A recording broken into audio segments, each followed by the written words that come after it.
We've got four sections today, kind of breaking things up a little bit differently. The market, the economy, the recovery, and the people.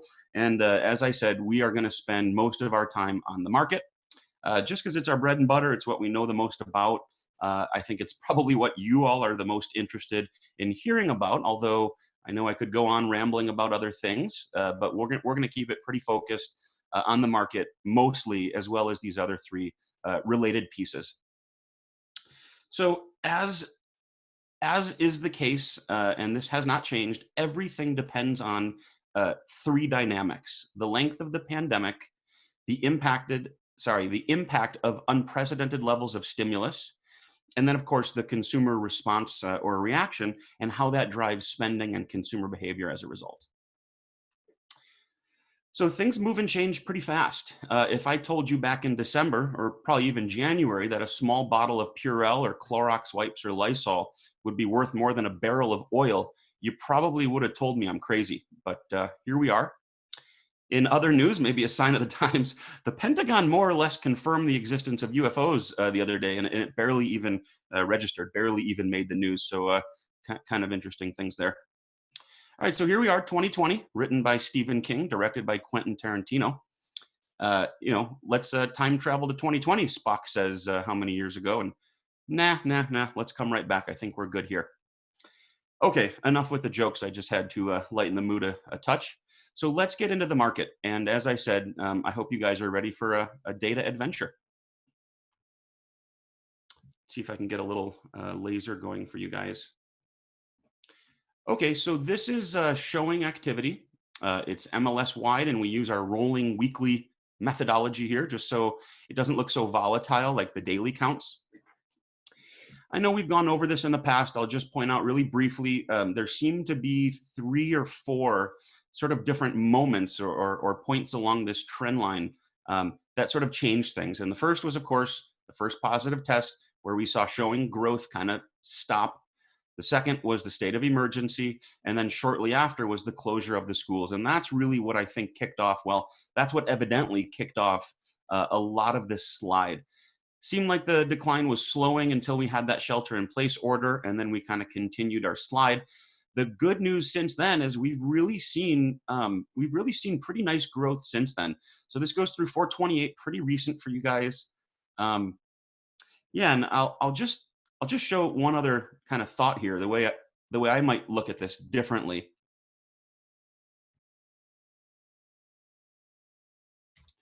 So we had this early rebound or snapback, right? And that's kind of what that looks like. And now it seems like we're kind of settling into what you might think of as a more natural rate of growth or a sustainable growth pattern. And I think this is pretty interesting as well. Note how the growth rates are actually pretty similar. So we had that early, right? We had that early rebound or snapback, whatever you guys want to call it. And then we got into this maybe more natural rate of growth that's kind of consistent with where we were. So although we're not back, perhaps we're back on the growth trajectory, if that makes sense. So we have seen an acceleration in showings. Have all of our health concerns magically gone away? Maybe rates are just too good to pass up. Perhaps those stimulus and relief checks are just really doing the trick and really inspiring us and making us feel confident. Maybe some of us are getting a little stir crazy and just need something to do.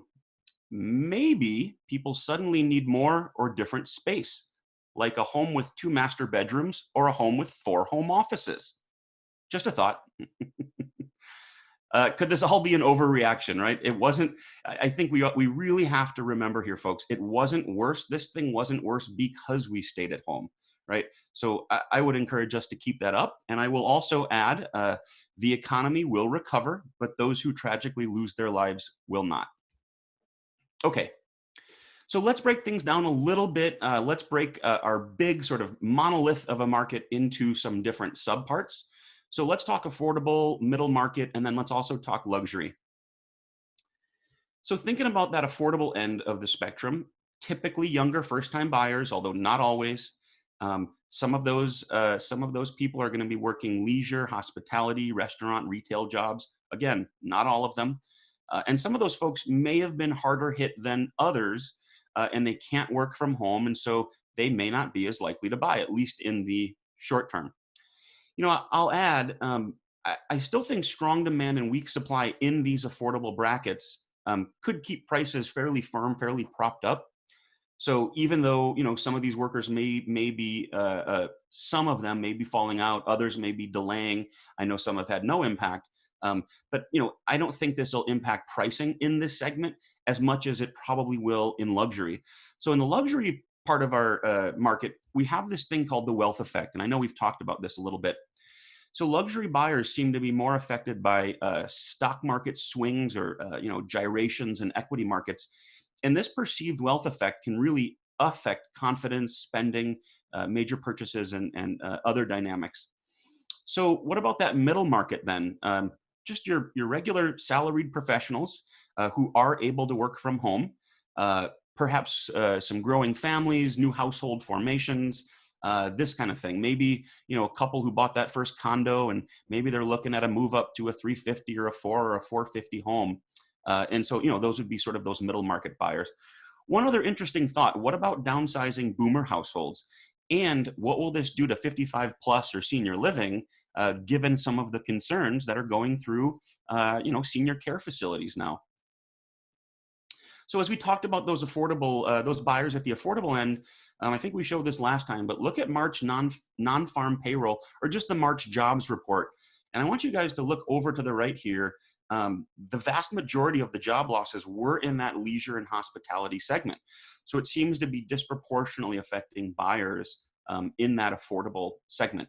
I think we've got one more pop-up here that'll show, this is not shared equally across educational attainment levels. So almost all the job losses in March were actually for folks with a high school degree or less. We can see the decline here in blue for folks with a high school or GED equivalent and under. So again, a little bit of overlap there. It's not perfect. It's never one-to-one, just something to kind of think about. Just staying on that first-time buyer theme for just a little bit, our long-term average for first-time buyers might be, I don't know, I'd have to calculate. It looks like maybe 38 or maybe 36 or 38%. We had some years at 42%. When home prices went on sale into 2010, actually first-time buyers comprised 50% of all buyers. So pretty interesting there. And then as prices have risen since then, first-time buyers have made up a smaller share. So there's an inverse relationship here, guys. As prices fell, first-time buyers rose. As prices have risen, first-time buyer share has fallen just a little bit. Again, thinking about jobs and demographics and socioeconomics and first-time buyers in that affordable segment, we'll look at the median age of first-time buyers. Used to be 32 for a long time. Again, when home prices went on sale, 08, 09, and 2010, actually 30-year-olds could afford to be first-time buyers. As prices have risen, we can see had to wait one more year to save for that down payment, one more year at 32, and then finally one more year to kind of feel comfortable and ready to take the plunge into home ownership. So those millennials, right? First-time buyers, millennials, are they not really feeling it? Here they are living through their second once in a generation or maybe once in a lifetime economic collapse, giving each other elbow bumps. And millennials finally stopped going out for avocado toast. So can everyone magically afford a house now? Maybe not that fast. So this all gives me a theory, right? If the top and bottom could be weakening or underperforming, perhaps the middle market will perform the best. So let's see. So going back a little bit, and I'm going to trend this kind of back for you guys a little bit historically. So this is for the week ending 3/30, right? Compared to that week prior. So end of March. So basically, fourth week of March compared to the third week of March. Look at the change that we saw. We saw pretty notable declines across all the price points, right? Pretty noticeable. I suppose from down 18.5% all the way up to or I should say down to 44.25%. So we saw the larger declines in these luxury segments. And again, maybe our middle market theory could be holding up a little bit. Here's that segment where you have maybe those move-up buyers, those salaried professionals who are able to work from home, who didn't lose their jobs and aren't furloughed. And then again, at the more affordable end, maybe we have some slightly more significant declines. So this is where things get really interesting, you guys. So this was 3/30. How about next? This is the week ending 4/12. So now it's not as clear of a pattern, right? Not everything is down like we saw at the end of March. Some segments up, some segments down, some segments up, some segments down. Not a clear pattern here. Fast forward a little bit. So here we are. Well, sorry, I have one more, but here's our second to latest one, 4/19. And why don't you guys just check out what's been happening? Every single segment, every single price point has seen an increase in showing activity. Some of them a fairly noticeable increase. I want us to remember, you guys, well, let's just pick on Million Plus for a second. Let's say Million Plus had 100% increase in showings. Just remember that that could be from 50 to 100 or 100 to 200 showings. So even though it's not a huge number, it is a large increase. So just so you guys are kind of aware of that. So heading into that week ended 4/19, this seems to be when things changed. And then most recently for this week ending 4/26, again, we see most up. I suppose we see one down. Maybe our affordable theory could be at play here. It does look like our middle market theory is holding water here, as some of these middle market ranges actually saw pretty good boosts in showings. Again, there's Million Plus, a little bit of small sample size, so you'll see more volatility there. And don't forget, this segment really had a sharp pullback early on. So maybe it's not that surprising that we're seeing some relief there. So guys, this is really why I love data. This is really why we do what we do here. So look at number one. This was earlier on, end of March. There's all of our declines. Headed into early April. Here we have a little bit of a mix. And then heading into that mid-April, getting into late April, here's where we have all segments growing. And then as we settle back in for our most recent week ending April 26th, here's where we have, most up, but one down. And you don't see the growth quite as strong as what you saw here in that sort of first week or maybe first or second week of recovery. So everything down, a little bit of a mixed bag, everything up. And now, I guess a little bit of a mixed bag, but still much more positive. So I don't know what it is about following that kind of flow that just makes sense to me, but I think that's pretty powerful. All right, just a quick anecdote on showings. We are still hearing from our partners in different, I should say our industry partners in different spaces of this real estate vertical. So we've been hearing some builders say that showing traffic is down, but it's a higher quality traffic and it's more motivated buyers. So it seems like the true qualified buyers are still there, but perhaps the fringe buyers have sort of fallen off a little bit and moved on.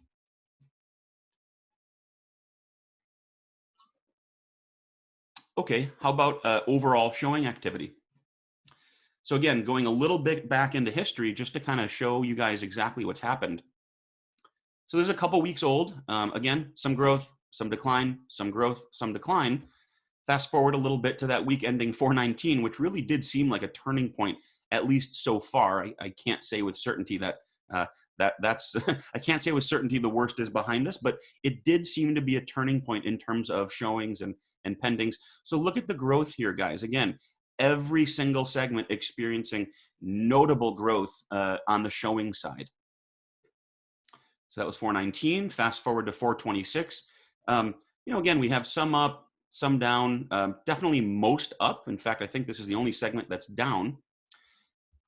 And then again, I'll do my little comparison trick.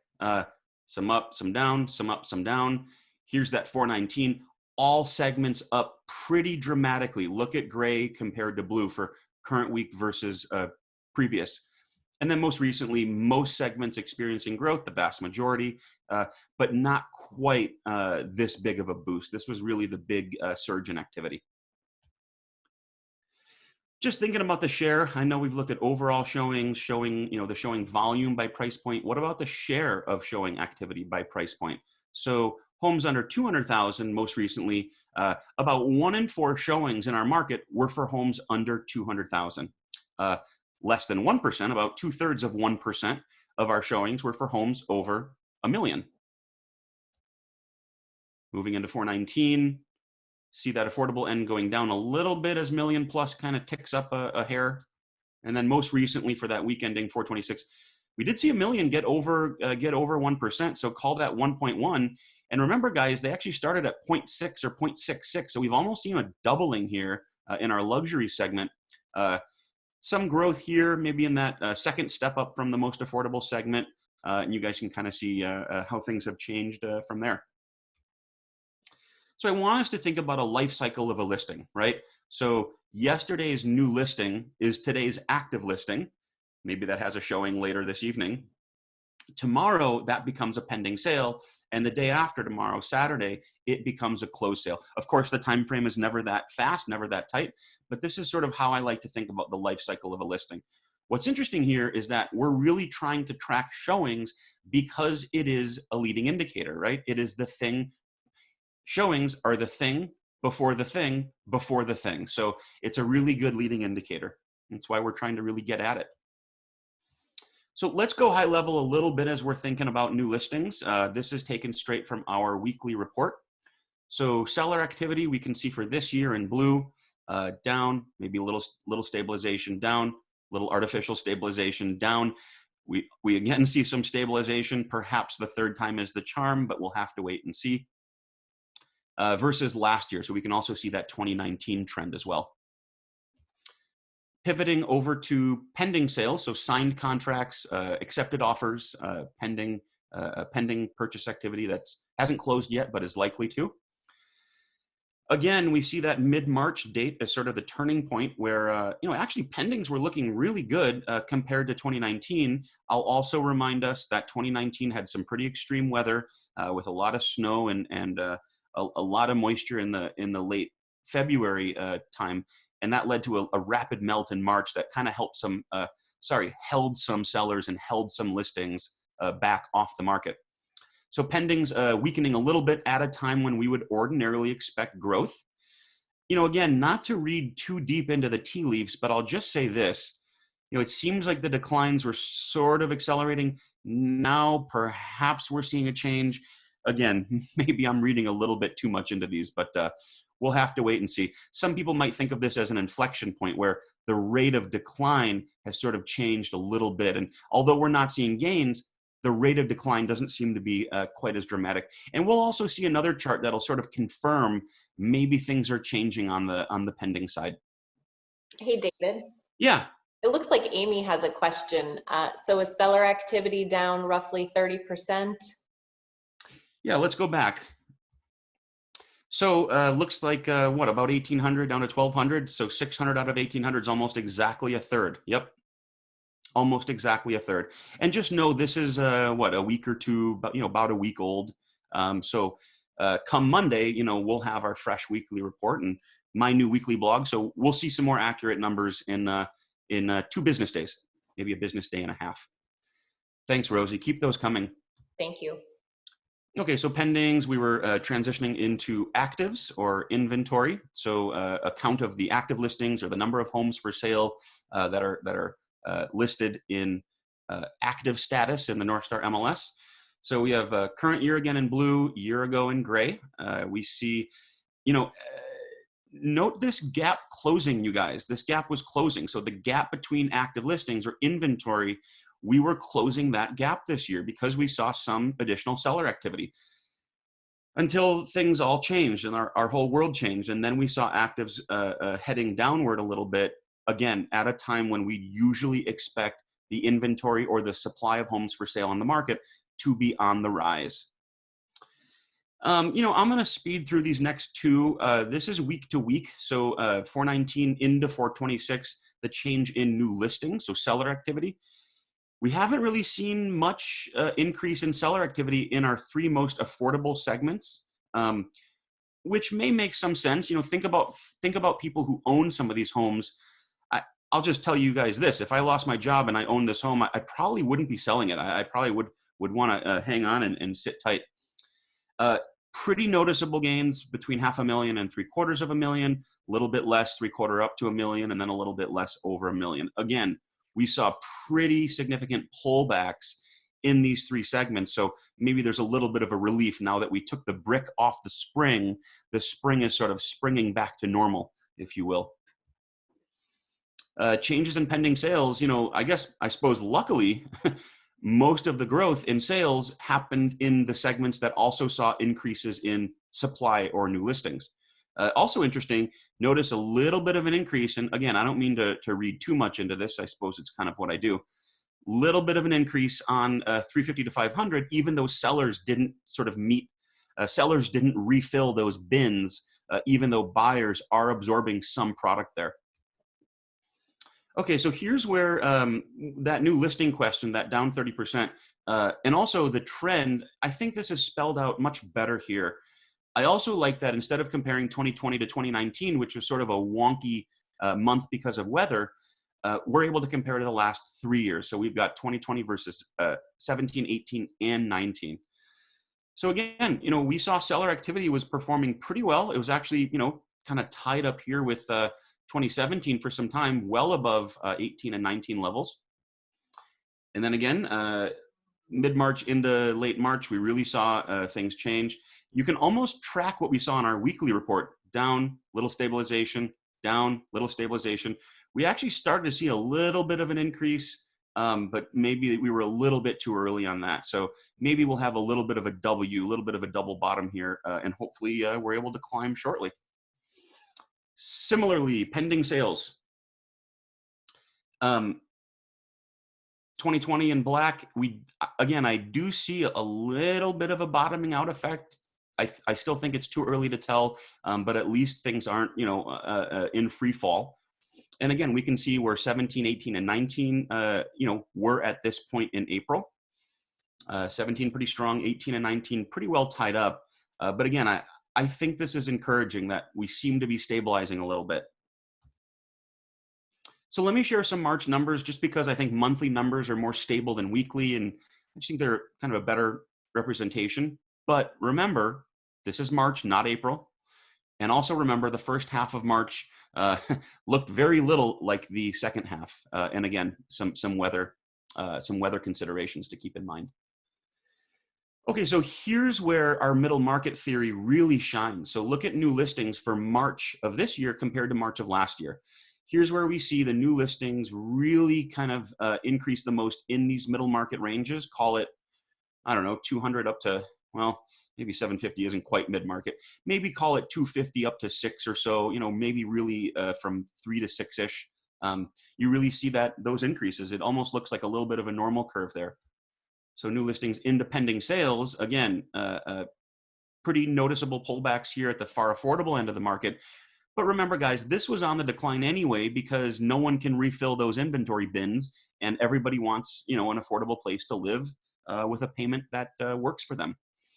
So again, we see the strongest increases, the largest gains happening in these middle market segments. Let me go back. One more little interesting thought.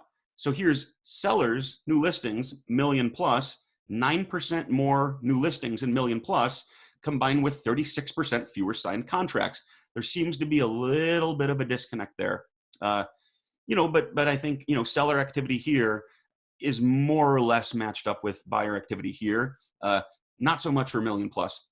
So we saw a little bit of a normal distribution, but don't get too spooked. It's not a paranormal distribution. I know we talked about aliens earlier. Okay, so market overview. I won't spend a ton of time on this. This report's on our website, and I hope many of you have seen it. But I also won't spend a ton of time, just because March was so wonky, really split evenly in half. So, new listings up 16%, pendings 11, closings also 11. We can also see year to date. But again, year to date very much affected by Jan, Feb, and the first half of March, of course. Days on market, faster, so 66 versus 60 days. Home prices up 275 to 297. That was an 8% gain.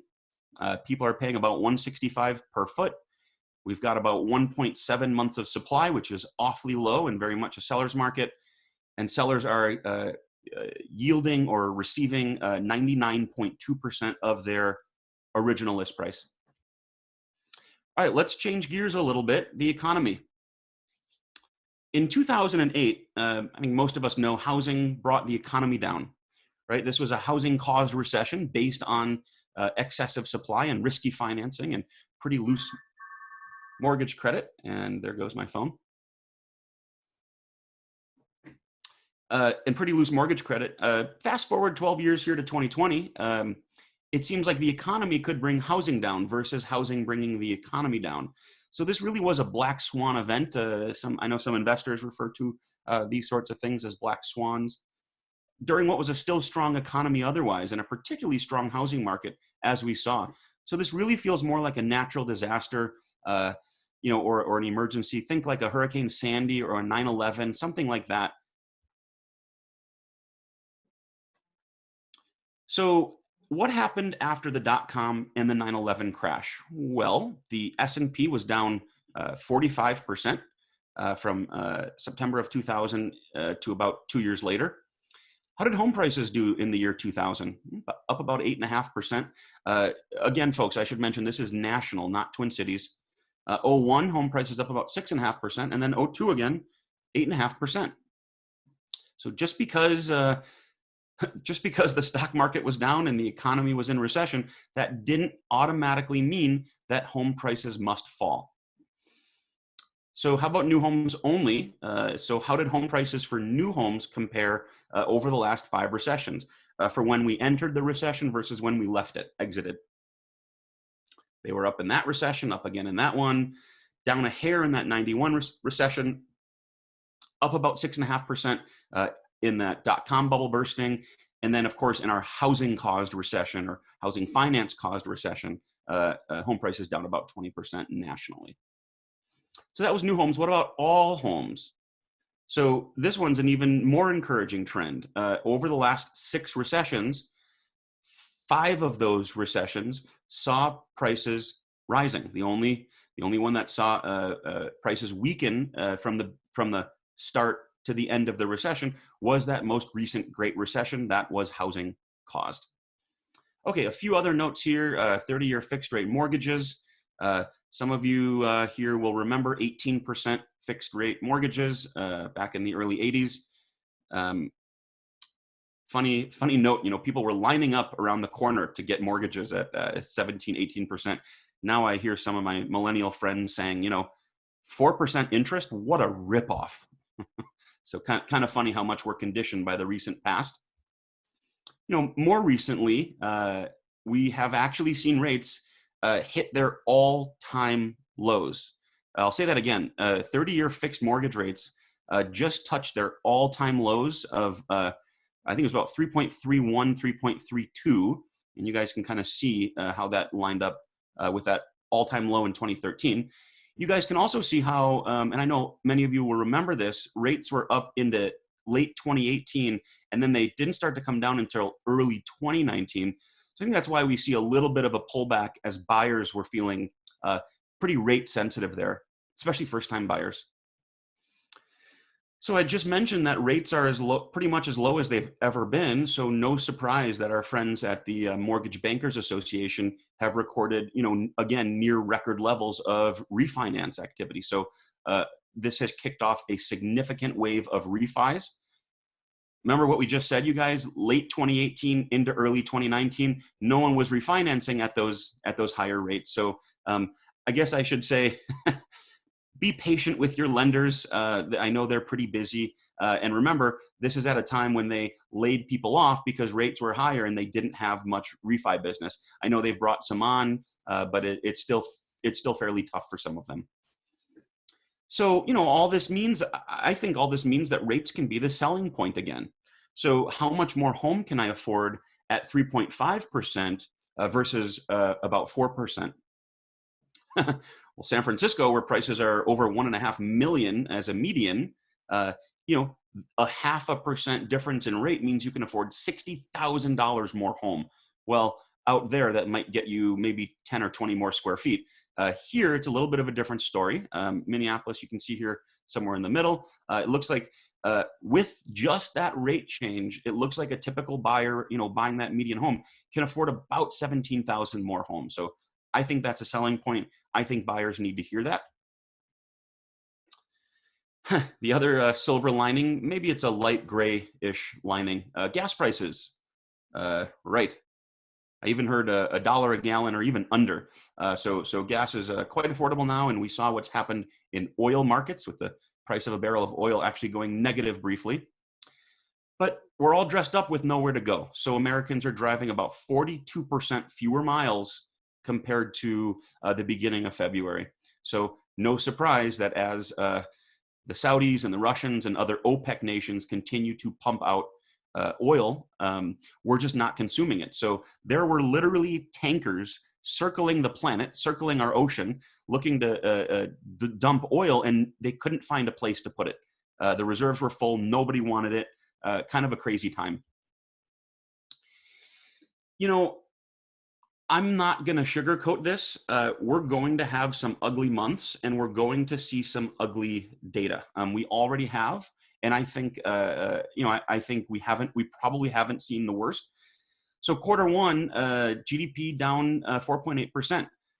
Some are estimating we could see a 25% pullback in quarter two, perhaps 30.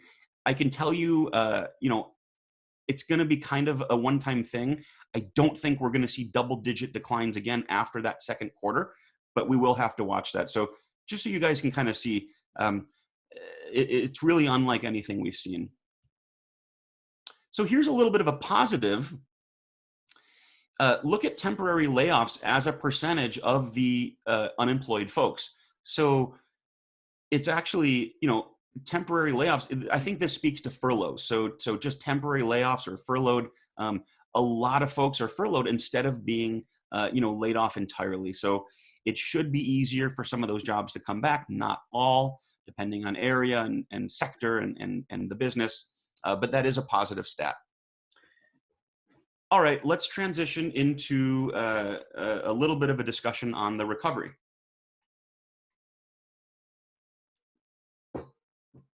Maybe we should pause. Should we pause and take any questions if there are any? Sure, if anyone has a question, you can go ahead and unmute yourself. Or feel free to type it in the chat feature. Everybody's feeling good? Yeah, looks like you're doing an awesome job. I don't know about that, but I'll take it. All right, let's keep trucking. So talking about the recovery. All right, so here's all of our friends on Wall Street, Goldman, JP Morgan, and Morgan Stanley. They are all forecasting somewhat of a V-shaped recovery. I suppose different degrees of V-shaped recoveries. So right, a fairly sharp decline, pretty ugly point here, but they're all thinking we'll get back pretty quickly. So this is, I think this is a really good one.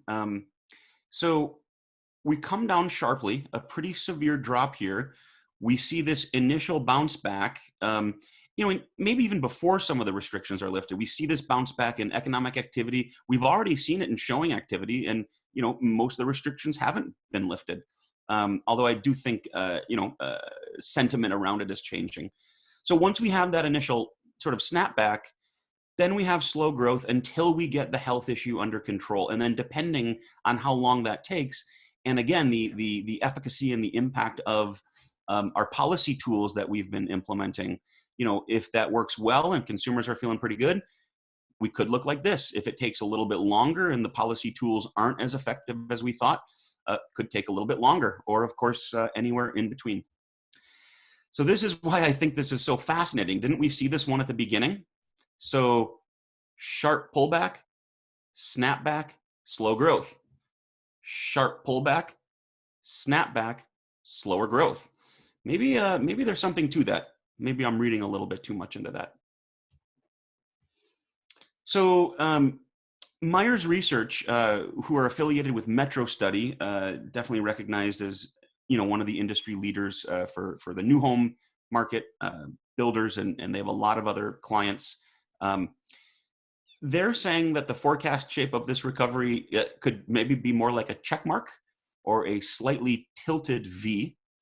I know others are using the Nike swoosh, not to endorse any particular branding. These folks at Metro Study, they're saying a V could be too sharp. A U is probably too long at the bottom with too abrupt of an increase. So, that U shape, it kind of implies this really sharp gain and some folks are saying that may not be what happens. So maybe this Nike swoosh is, or the check mark, sort of a sharp pullback, and then a medium or longer recovery.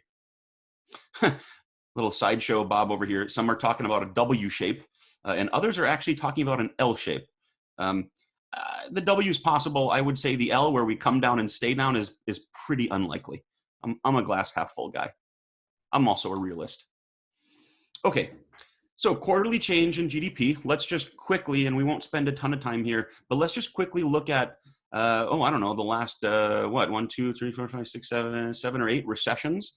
So the big one that kind of speaks to me or stands out is this, of course, the 07, 08, 09, that recession that took 14 quarters to get back to 100% of GDP. Also notice, you guys, so 100 down to 96, that's a 4% loss in GDP. We've already seen 4.8, as we just saw in that GDP chart, and I do believe April will be worse. But then June, July, and August should be getting back a little bit. So, most of these recessions in the past, maybe with the exception of 81 and 73, and 81 was kind of savings and loans and hyperinflation. So that was sort of a unique one. But the vast majority of them, guys, are, 3 quarters, maybe 4 quarters, and things seem to be back. Again, a black swan event, a public health emergency, a pandemic. I know things are different, but I think it is worth looking at past recessions and how the economy has looked coming out of them. And I suppose the shape of the recovery, because there just seems to be so much chatter about that. I don't remember people talking about the shape of the recovery back in 08, 09, but maybe I wasn't paying as close attention. So I know we went over this one last time.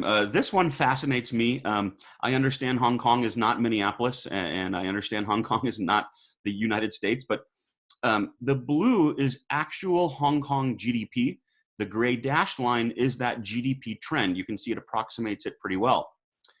So here's the SARS onset, Feb of 03. You can see GDP contracts fairly sharply, kind of hits a bottom in June of 03.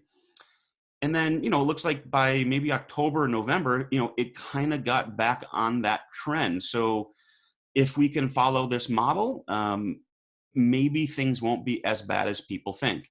Again, this was a different time, and this is a different place.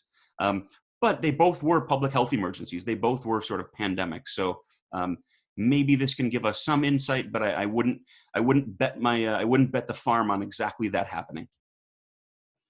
So thinking a little bit more about mortgages, we really saw those subprime loans go away after the recession. So headed into 07, 08, subprime really went away. You saw FHA kind of come back in. We also saw the home equity we're taking out, not nearly as much as what we saw 10, 15 years ago.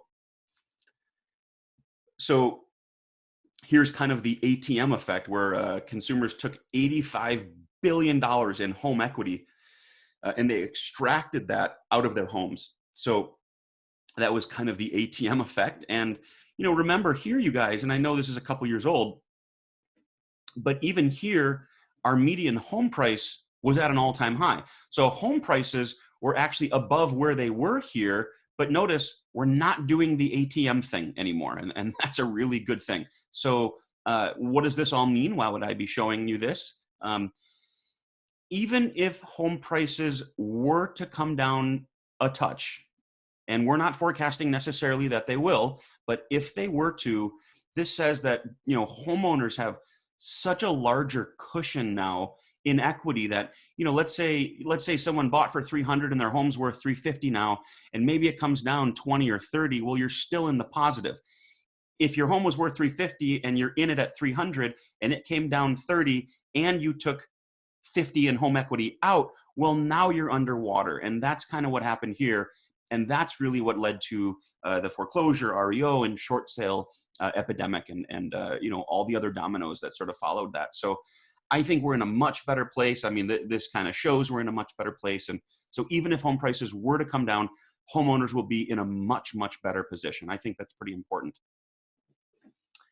All right, as promised, we spent the majority of our time on the market. I'll just talk about the human element just briefly. Consumers remain cautious, right? So we're hearing a lot of this in the news. What's happening with the restrictions? Are we going to extend? What's the governor doing? What's Andrew Cuomo saying versus the administration? And are there differences in opinions on the CNNs and Fox Newses of our media landscape? So if stay-at-home orders were lifted now, would you return to public places? Almost 50% said no unless the outbreak were over. 40% said perhaps depending on the outbreak. And then 13% definitely, I'm ready, regardless of what happens. Let me at them, coach, put me in. 71% said they'd not be comfortable going to a bar or restaurant. 85% said I would not be thrilled getting on an airplane. 87% said I would not feel comfortable going to a concert or a sports game or something like that. Another interesting way to think about this, the change in people who are ready to return to normal activities. So here's April 2nd through 6th versus 20th through 26th. This is broken down by a couple different, sort of sliced and diced on a couple different axes, if you will. 15% of urban dwellers are ready. That is a 10-point gain. 18% of suburbanites are ready. 28% of rural dwellers, that the rural countryside seem to be less impacted. Obviously, this has to do a lot with population density. Where you see densities in the cities, people are a little bit less excited. By age, looks like 30% of the 45 to 65-year-olds are pretty ready. Younger folks less, obviously older folks less. This was another interesting one. The Democrats versus the independents versus the Republicans here. So only 4% of Democrats were ready versus 44% of Republicans, which I found pretty interesting. Maybe those independents, those moderates in the middle, the 22% here, maybe those are the sane ones. So a little bit of recency bias. Let's talk about this. Buyers are still sort of conditioned by the 2008 recession. And, it's such a different environment, especially when it comes to oversupply versus undersupply. So it's really a 180-degree difference with where we stand today versus 10, 12 years ago. And that was a time when sellers really had to drop those prices to liquidate some of that oversupply. And of course, those became comps, which chased each other downward, especially in segments of the market like condos, many of which were kind of overbuilt, or I should say, it's a segment that was somewhat overbuilt. And of course, it's easy to use as comps because they're almost identical, maybe some square footage or view adjustments or update adjustments. So in general, are home buyers expecting lower prices? So 37% said no, not expecting lower prices. 63% of home shoppers are expecting lower prices. This is based on NAR research. So again, this is national. I wish we had surveying like this at the local level, hopefully one day, but we're not there yet. So again, there's a little bit of an expectation, how will I say, a misalignment, I suppose. Buyers are expecting lower prices and obviously sellers are not. So could that expectation be holding sellers back from listing in addition to some of the health concerns? I think it's worth remembering most sellers are also buyers, unless you're going into, if you're leaving, you're moving out of state or, going into a senior living arrangement. Although again, I know thoughts around senior living have definitely changed in the last 2 months. So if those sellers who are also buyers, if they're not selling, they're staying put and they're also probably not buying. So just kind of think about, again, that domino effect.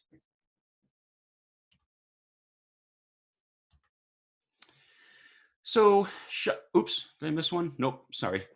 Shoppers are embracing technology. They really, really are. I know we talked a lot about virtual showings. Our first webinar, Showing Time has since integrated a virtual showing type option. So we really, really encourage you guys to utilize that just so we can collect all the data and in turn show you guys how the market's doing and how maybe you're performing versus the rest of the market. So creation of 3D home tours, we really saw a surge, as these stay-at-home orders expanded. So the percent change from about a month ago in the number of completed 3D home tours, we have seen 600% growth. So pretty significant there. And pardon my source. So interest in housing remains elevated. Another way to kind of prove that or demonstrate that is look at the Google search terms. How many people are Googling, should I buy a house? I always found this interesting because the first thing you do before you even go to a showing, before you make an offer, before you go to a showing, before you even get a mortgage pre-approval letter, you're on your phone or you're on your computer and you're asking the Google questions like, is it a good time to buy a home? Should I buy a house? What will happen with home prices? All these questions. So going back to about a year ago, you guys can really see this increase.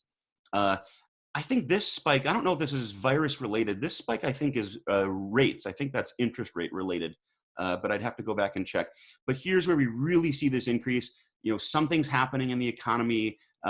Again, I think this might have to do with this expectation among buyers of lower prices, even though that probably won't materialize, although it may. So we really see this increase in interest. So, buyers haven't disappeared. How much house can I afford, right? Another Google search analysis. Look what market showed up as one of the strongest here in terms of Google search volume. Our region is definitely pretty strong. Some of the more expensive regions on the West Coast and Sun Belt, a little bit weaker. Maybe some of the farm communities in the plains and sort of mid-country, a little bit weaker.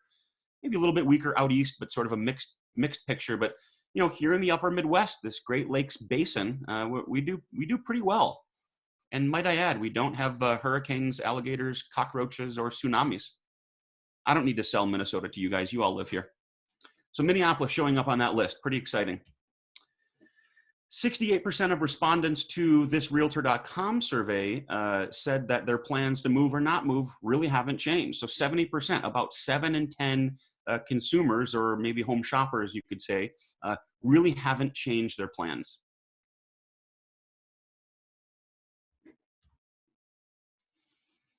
We'll revisit this one. I know some of you own multifamily or income generating rentals, so I'll just kind of point this out briefly. 75% of renters or mortgage holders in April made a full payment, right? So 13% did partial, 12% did no payment. So I think this is probably lower than people expect. Some people might have been expecting 20 or 25 or even 30%. So 10 to 12, I think that's maybe not as bad as people thought. Maybe that's a nice surprise to the downside. But let's put these together. 25%, or I suppose 100 minus 75%, 25% did not make a full payment. So 1 in 4, made something less than a full payment. So, keep that in mind. How does this vary? Renters versus homeowners. 13 partial, 12 partial for renters. We just saw that. Less for homeowners. By income, of course, folks in some of these lower income quartiles or quintiles, if you will, are obviously struggling, having a tougher time making those payments. You climb the price ladder for households earning over 100K. So that's 2 employed wage earners, each making maybe about 50K a year. Maybe one making 75 and one making 25, whatever it is, 100K. By the way, guys, this is a pretty typical income, pretty typical household for our region. In fact, I think that's exactly our median income. So half of households were making more than 100,000 a year. The other half of households making less. So again, as you climb the income ladder, obviously there's less financial hardship. As you also climb the age ladder, again, less financial hardship among 60-plus-year-olds who've had a lot of working years to save versus, about 20 to 30-year-olds who haven't had that time. Density, higher density urban areas, a little bit more of a challenge there. Very low density, less of a challenge. Yeah, this one's not as exciting. I'll just do it kind of briefly. If you were to lose your income indefinitely, for how many months could you afford your current housing costs? About 80% of renters said 1 month. 90% of homeowners said, yeah, I could easily do a month. Little over half of renters versus about 3/4 of homeowners said they could do 2 months. Looks like about half of homeowners could do about 4 months, three to five, versus more like 1 in 4 renters could manage that. And then 6+ months, only about 1 in 10 renters versus about 1 in 4, 1 in 4 homeowners. So, how will you deal with this change? We talked about changes in the market, changes in the economy, changes with the consumer or home buyers or home shoppers. We even talked a little bit about renters, because hopefully today's renters will be tomorrow's homeowners. That's why affordable, safe, high quality rental units are an important piece of the housing market right now. Because if you don't have an affordable rental, how do you save to be a homeowner eventually, if you choose to take that path? So let's think about, how will we deal with this change? How will you reinvent yourself in this new normal? How will you adapt your business? Hopefully you guys have been thinking about this. How will you market your services? Might you change the way you communicate with clients, the public, whether repeat or referrals or whatever? How will you become or remain the trusted voice and advocate for current and future clients and for homeownership at large? So I heard this out of, I think it was Simon Simonek. I know I'm forgetting his name. I don't know. He's kind of a thinker, and he does a lot of lecturing, TED Talks and whatnot.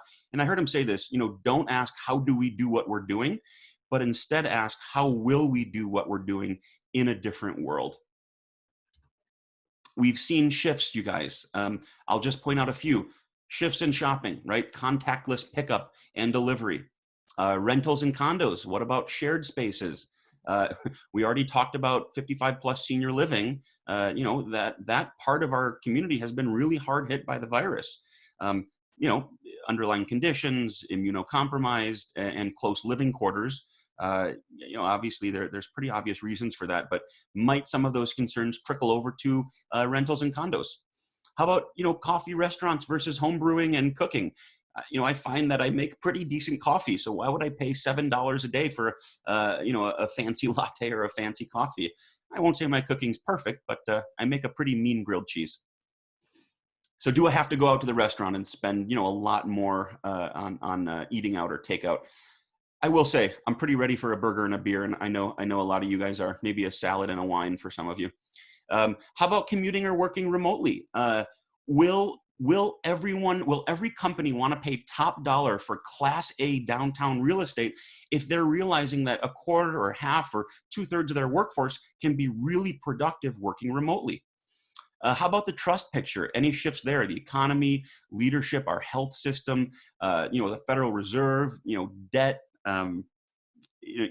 payments, the PPP program, and SBA, the small business, and all this stuff. So let me be a little bit of a mind reader in our final minutes here. The one big question on your mind: how will this impact home prices? The short answer is I don't know, and really nobody does. The long answer: it depends on our three things: the length, the efficacy, and the reaction. Just my ramblings very briefly. We're still so undersupplied that even a doubling of inventory wouldn't push us into a buyer's market. So think about inventory tripling from 8,000 active listings to 24,000 active listings. As long as demand holds steady, we'd still have less than 5 months of supply. In other words, we'd remain in a seller's market. And as long as we're in a seller's market, it's unlikely, though not impossible, for prices to soften.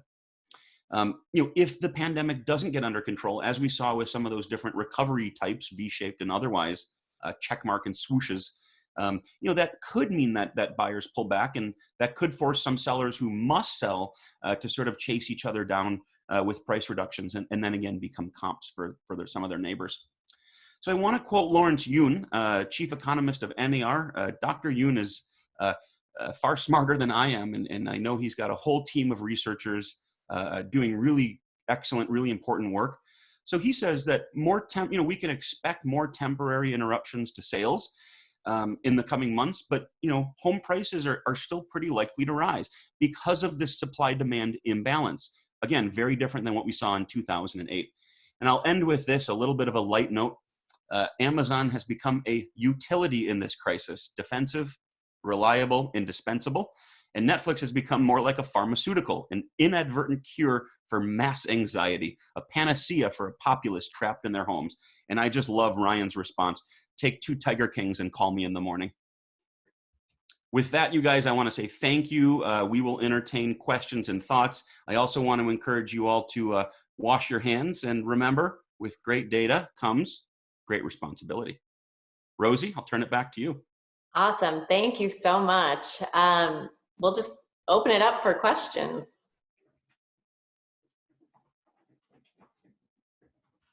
Let's see. You can go ahead and unmute yourself or head on out too.